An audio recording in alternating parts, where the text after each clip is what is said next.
रहीम अस्सलाम व्यूअर्स, मेरा नाम डॉक्टर साहिब महमूद है और आज एक नई वीडियो के साथ आपकी खिदमत में हाजिर हुए हैं। मैं उम्मीद करता हूँ आप सब खैरियत से होंगे। तो आज की वीडियो जो है ये काफ़ी इंटरेस्टिंग भी है और मौजूदा जो मुझे मैसेजिंग आ रहे हैं उसके रिलेटेड भी है। और आज हमारे साथ हसन साहब भी हैं जो कि HRM के CEO भी हैं। तो ये वीडियो बेसिकली है ब्राह्मण के बारे में। थोड़ा सा मैं बताता चलूँ कि लास्ट शिपमेंट में हम तकरीबन 10 एक एनिमल जो थे वो लेके आए थे ब्राह्मण के अपने फार्म के लिए। तो उस वक्त तो मुझे भी इतना आइडिया नहीं था कि ब्राह्मण का इतना क्रेज़ है पाकिस्तान में।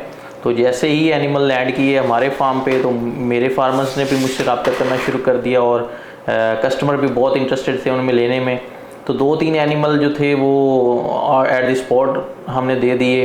वो काफ़ी सिफारिश से गए और अभी रिसेंटली एक जो काफ है मेल वो हमने सेल किया और काफ़ी माशाल्लाह हाई प्राइस पे सेल किया है। तो वो जैसे ही हमने सेल किया है तो वो जब दूसरे फार्म पे गया है तो उसकी जो पूरे पाकिस्तान में आई थिंक सो उस पर एक बड़ी बहस छिड़ गई कि ये कहाँ से बच्चा आया और ये क्या ये वाकई ही EBB's वैल्यूज़ के साथ था या प्योर था भी या कि नहीं। तो उसके बाद फिर डिफरेंट सोशल मीडिया पे जो है वो बहस छिड़ गई कि ये जो ब्राह्मण आप लेकर आए हैं वो प्योर नहीं है, वो EBB's वैल्यू के साथ नहीं है।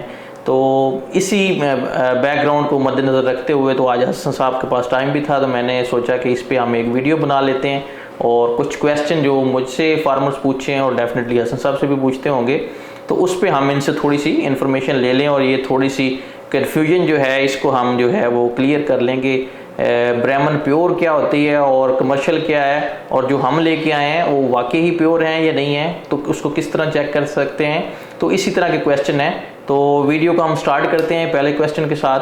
तो मुदस्सिर साहब, आप डेयरी सेक्टर में काम करना स्टार्ट किया आपने ऑलमोस्ट 4 से 5 साल होने वाले हैं पाकिस्तान में और अभी माशाल्लाह हमारे पास 800 जानवर भी हो गए हैं। तो बीफ की तरफ आपका कैसे रुझान हुआ और कैसे आपको ये सोच आई कि ब्राह्मण के जानवर मुझे लेने चाहिए और इन पे एक्सपेरिमेंट करना चाहिए या नहीं है?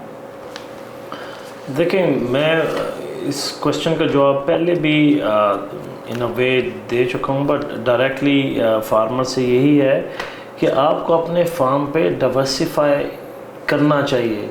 और डाइवर्सिफिकेशन का वन पार्ट ये है कि आप डेयरी तो कर ही रहे हैं, उसमें आपको पता है हमने हॉल्स्टन किया, फिर हमने जर्सी लेके आए, फिर अभी हम रेड क्रॉस पे काम कर रहे हैं। तो इसीलिए मैंने समझा कि हाँ, बीफ पे भी हमें होना चाहिए ताकि आपका जो पूरा पोर्टफोलियो है लाइफ स्टॉक का वो डाइवर्सिफाई हो जाए। अब आगे से ऑफ कोर्स ये आपके आगे क्वेश्चन होंगे तो मेरा जो इसका सम अप यही है। तो मुझे डाइवर्सिफाई करना था तो मैं ब्राह्मण आई थिंक मुझे आइडियल लगा कि हमारी कंडीशन में है। तो बज़ाहिर को डायरेक्ट मुझे नहीं पता था कि कौन से सेक्शन में इसकी डिमांड है, पर ये मुझे पता था कि पाकिस्तान में इसकी डिमांड है, तो ये इसके लिए रीज़न थी। सही हो गया। अगला क्वेश्चन इसी के रिलेटेड है कि माशाल्लाह मुझे भी इधर अब 3-4 साल हो गए काम करते हुए। तो मैंने ये देखा है कि आप जिस ब्रीड पे बेशक जाते हैं तो वो एक तो आप उसकी पेडिग्री को बड़ा मद्देनज़र रखते हैं और साथ जीनोमिक जैसे कि अब एडवांस रिसर्च आ गई हैं तो उसको मद्देनज़र रखते हुए आप हमेशा top of the line he animals रखते हैं। तो इसकी क्या वजह, हालांकि ये कॉस्टली भी होते हैं? देखिए, इंग्लिश में मैं 2-3 दफ़ा इसको ये वर्ड यूज़ करते हैं कि cheap is not necessarily always profitable. So सस्ता ज़रूरी नहीं कि प्रॉफिटेबल भी हो या वो ठीक हो। अगर कोई चीज़ महंगी है तो वो किसी रीज़न की वजह से है। अब आप ऑफ कोर्स संभालते हैं हमारी हॉल्स्टन को, जर्सी को, एंड इवन दो समटाइम्स हमारी कॉम्प्रोमाइज़ फील्ड पे भी वो बहुत अच्छा हमें परफॉर्म करते हैं। और फिर ऑफ कोर्स जहाँ जहाँ ये एनिमल जाते हैं वो परफॉर्म भी करते हैं। और अब साइंस को नहीं बीट कर सकते। अगर हमें कोई स्कैन कराना है, कोई कुछ कराना है तो हम साइंस भी बिलीव करते हैं ना, या एक्सरे करते हैं या CT स्कैन करते हैं।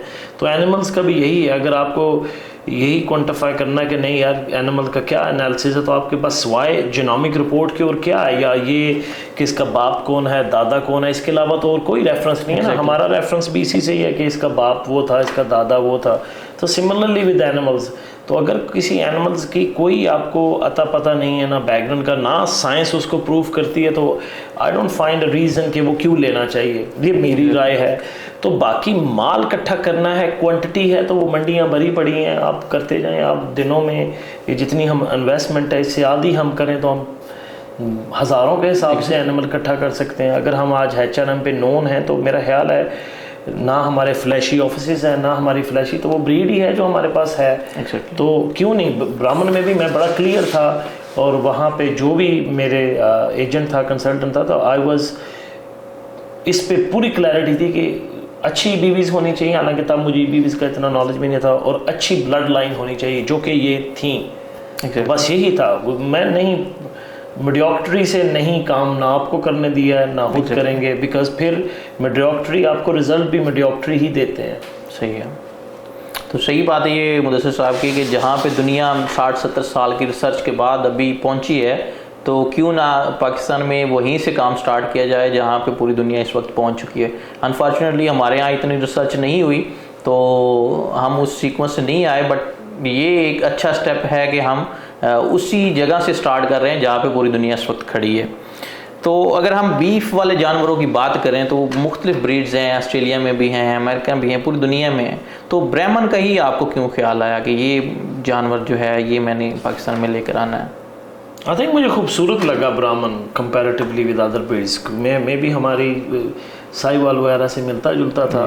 बट टू बी ऑनेस्ट, जब वो ट्रक में आई ना, तो जब वो नीचे उतरी तो मैं ऑफ कोर्स अपनी साहिवाल का यूज टू था, या कोई जो हमारी लोकल है, जब वो उतनी सीरियसली वो मेरा माइंड ब्लो हो गया। वो इतनी खूबसूरत थी।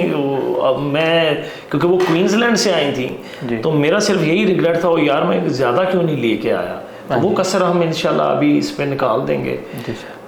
तो ब्राह्मण आई फाइंड के मुझे खूबसूरत लगी, और आई थिंक हमारी इन्वायरमेंट में सूट होती है, और आई थिंक ब्रीडिंग के लिए भी बड़ी मज़े की वो चीज़ आपके सामने। I think they very very beautiful. मुझे बहुत खूबसूरत लगा ये जानवर। बाकी बीफ ब्रीड पे भी हम काम करेंगे, ऐसा नहीं है। हम एंगस के साथ काम करेंगे, इनके कॉम्बिनेशन से we can work on Brangus, Braford, वो तो डाउन द लाइन है।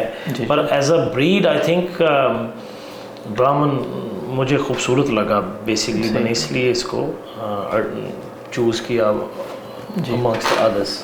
ये बात भी आपकी ठीक है कि 10 उस वक्त तो लग रहा था कि ठीक है, बट डेफिनेटली जो इसका रिस्पांस आया तब जाके पता लगा कि 10 एनिमल भी कम है, क्योंकि बहुत से दोस्त जो इंटरेस्टेड भी थे और सिफारिशें भी आएंगी हमें दे दें, बट अनफॉर्चुनेटली हम उनको दे नहीं सके। तो होप सो इस शिपमेंट में इंशाल्लाह आ जाएंगे, कि ताकि सारे दोस्तों जो हैं वो उनके पास आ जाएं। अभी तक पाकिस्तान में नॉर्मली जो ब्राह्मण आई है वो अमेरिका से आई है, और जो जहाँ तक मुझे जितने फार्मर से डिस्कशन हुई है तो वो ज़्यादातर जानते भी हैं कि ब्राह्मण जो है स्पेसिफिकली है ही अच्छी ब्राह्मण जो है वो अमेरिका से है। बट आप ऑस्ट्रेलिया से लेकर आए हैं, तो क्या इनमें कोई डिफरेंस है ऑस्ट्रेलिया और अमेरिकन में ब्राह्मण का? मैं इस सवाल से आई थिंक इस क्वेश्चन से डिसएग्री करता हूँ कि अच्छी ब्राह्मण जो है वो किसी एक कंट्री के साथ आप एसोसिएट कर सकते हैं, क्योंकि बहुत अच्छी ब्राह्मण ब्राज़ील में भी खड़ी हैं, बहुत अच्छी ब्राज़ील ऑस्ट्रेलिया में भी हैं, और बहुत अच्छी यूएस में भी हैं। सो एक कोई पर्टिकुलर कंट्री के साथ आप एसोसिएट नहीं कर सकते। हाँ, आप उसको लेके बायस्ड हो सकते हैं। जैसे मैं जब ऑस्ट्रेलिया से हॉल्स्टेन भी लेके आया तो तब यही था कि हॉल्स्टेन जो है वो यूएस की बेस्ट है, जो कि बहुत अच्छी कैटल है। मगर इसी तरह बहुत अच्छी कैटल जर्मनी के, आपके पास 3 एम्ब्रियो इस टाइम जर्मनी की मिल्किंग कर रहे हैं, क्या वो बुरी कैटल है? बहुत अच्छी कैटल है। हमारे पास कैनेडियन एम्ब्रियो की एनिमल्स मिल्किंग कर रहे हैं, वो भी बहुत अच्छी हैं। यूएस की भी कर रही हैं, एंड प्रेडोमिनेटली ऑस्ट्रेलियन कैटल यहाँ पे कर रही है। तो आई थिंक उनका आपस में ऐसा नहीं है कि वो काम आपस में नहीं करते। JDH है, रॉकली है, रोज, they all work together, everyone work together. US जो कैटल है और जो ऑस्ट्रेलियन कैटल है, फीडिंग सिस्टम बहुत डिफरेंट है। हॉल्स्टेन में भी ऐसे ही है। अब ऑस्ट्रेलियन हॉल्स्टेन यहाँ पे 12 से 14,000 16,000 लीटर कर रही है ना, आपकी डेयरी कॉम्ब है आपके पे कर रही है। क्या यूएस की कैट जो बुल हैं, सायर्स हैं ऑस्ट्रेलिया में, जिनकी डॉटर्स हैं, वो क्या 12-13,000 कर रही हैं ग्रेजिंग पे? नहीं कर रही। वो भी उतनी ही कर रही हैं जितना उनका फीडिंग सिस्टम है। तो आई थिंक दोनों की लुक में फीडिंग सिस्टम का डिफरेंस है।